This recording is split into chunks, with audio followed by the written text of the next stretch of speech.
جنازے کے بعد دعا اور گلخانی چالیسواں وغیرہ سے روکنے پر لوگ ہمیں کہتے ہیں مر گیا مردود، نہ فاتحہ نہ درود. اس پر لوگوں کو کیا بولیں کہ وہ چپ ہو جائیں؟ انہیں آپ یہ بولیں کہ آپ کو کس نے کہہ دیا کہ ہم مرے ہوئے بندے کے حق میں اصالہ ثواب کے قائل نہیں ہیں؟ آپ انہیں یہ جواب دینا. آپ لوگ مسئلے کا رخ ہی بدل دیتے ہیں. مجرم آپ لوگ ہیں. آپ یہ کیوں کہتے ہیں کہ جی جو میت مر گئی ہے اس کی طرف سے تیجا چالیسواں اور یہ چیزیں نہیں ہو سکتی؟ اس کی بجائے آپ یہ کہا کریں کہ میت کے مرنے کے بعد قرآن میں حکم ہے کہ اس کے لیے دعائے مغفرت کی جائے.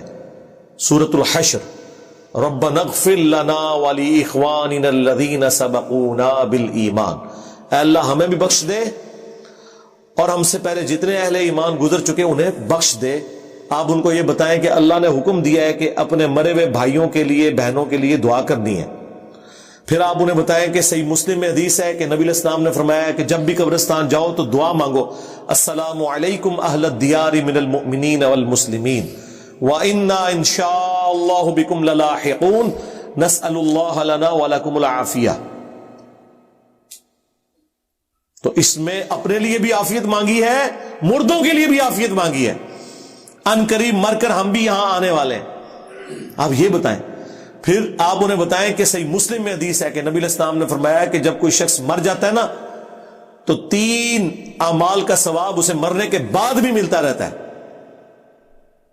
نمبر 1 صدقہ جاریہ، جو زندگی میں کوئی اچھا کام اس نے کیا. نمبر 2 علم کی خدمت اگر اس نے کوئی کی، جیسے امام بخاری امام مسلم نے کی.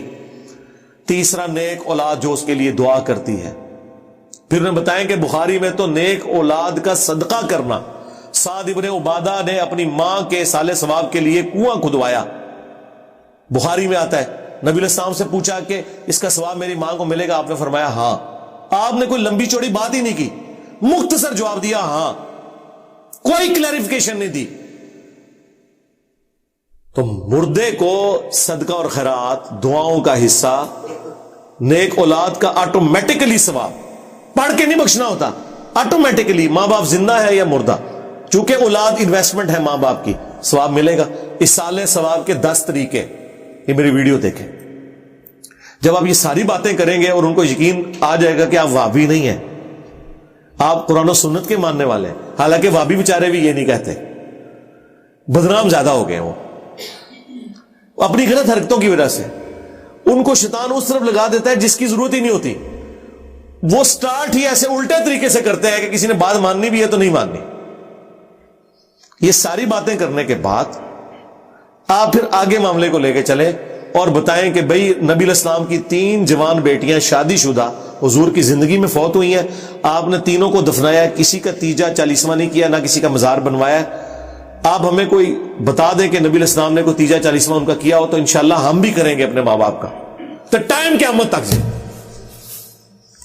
پھر تکیو وہ ایسا مردود ہوئے گا، یا قبول کر لے گا گل، یا خود مردود ہو کے اپنی بوتھی چھپاتا پھرے گا تم سے، جو یہ آپ لوگوں کے ساتھ کرتے ہیں. طریقہ تو سیکھو پہلے. داڑھ تھلے کس طرح دینا ہے. چلا کاٹنا اسلام میں کیا حیثیت رکھتا ہے؟ کیا اس سے واقعی جنات کو قابو کیا جا سکتا ہے؟ صوفیاء یہی بات کروا کر چپ کرا نہیں، اس میں چپ کیا کرا دیتے ہیں؟ اگر کسی کے پاس جن آ گئے ہیں تو وہ کیا آپ کو چپ کرواتے ہیں؟ مطلب اس میں سے کیا وہ کہتے ہیں کہ جب سے یہ ہم نے جن پکڑے ہیں اس وقت سے بخاری سے رفع الیدین کا طریقہ ختم ہو جاتا ہے؟ کیا کٹ دے چوں کڈو بھی نہ کچھ ہے، کیا چپ کروا دیتے ہیں؟ ٹھیک ہے، ان کو آپ پھر یہ بتائیں کہ یہ جنات صرف آپ کے قابو میں نہیں ہے، ہندوؤں کے پاس بھی ہیں جن.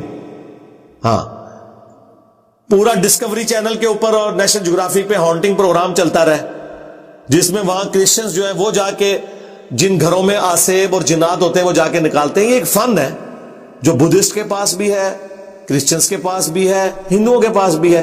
اس کا اسلام سے کیا لینا دینا؟ ورنہ تو آپ بتائیں کہ کس آیت حدیث میں لکھا ہے کہ حضرت ابوبکر نے 40 جن قابو کیتے ہوئے سر، تو ٹائم کیا ہوا تک جائے. اچھا آپ یہ بات کریں نا ایک دم رنگ فاق ہو جاتا ہے. اصل میں انہوں نے کبھی سوچا ہی نہیں تھا کہ اتنی زور کی چپیٹ کو مارے گا ہمیں. ہم نے آپ کے ہاتھ میں وہ ہتھیار دیے ہیں کہ یقین کریں ان کے مرے ہوئے بھی زندہ ہونا تو ڈر کے دوبارہ قبریں چڑھ جاؤ کہ ساڈن کام کے پہ ہے. کس طرح کہتے تھے دیکھو جی 2 گھر ہیں، ایک گھر میں جو ہے وہ میلاد کی جھنڈیاں لگی ہوئی ہیں اور لوگ نعتوں پہ جھوم رہے ہیں یہ عاشق رسول ہے، یا جس گھر کے اندر جو ہے خاموشی ہے یہ عاشق رسول ہے؟ تو میں نے ان کو دیکھے کیسا پھکا دیا ہے کہ سرکار 12 ربیع الاول سے بھی کچھ عرصہ پہلے 10 محرم کا دن تھا، ایک گھر میں لوگ نوحہ کر رہے تھے، آہو بکا کر رہے تھے، وہ عاشقان اہل بیت تھے جو 10 محرم میں کربلا کو یاد کر رہے تھے، یا دوسری جگہ جو وہی والا گھر جھنڈیوں والا بریلویوں کا آیا داڑ تھلے ہوں؟ ہاں انہیں جی وہ ایتے ہے پر اے کچھ تے نہیں نا آیا نا ہوں داڑ تھلے، وہ کچھ بھی نہیں ہے۔ اور پھر جو اس سے اگلی میں نے بات کی کہ 5 سال مولا علی کوفہ میں رہے، جو 5 سال 12 ربیع الاول کا جلوس نکلتا تھا اس میں جھنڈا کیا امام حسن اٹھاتے تھے اور امام حسین کی ڈیوٹی سبیل پہ ہوتی تھی، اور عمار ابن یاسر جو ہے وہ لنگر ورتاندے سن۔ اے گلاں کرو این جنہاں دا منہ ہو جائے گا کہ اے کتنے ماریا سانو، میں تانوں اور تہاڈے بزرگاں نوں اوتھے سٹیا ہے کہ انہوں نے پانی نہیں لبنا، پانی نہیں آکسیجن نہیں لبنی، پانی والا محاورہ بھی پرانا ہو گیا، آکسیجن بھی بند کرتی تہاڈی۔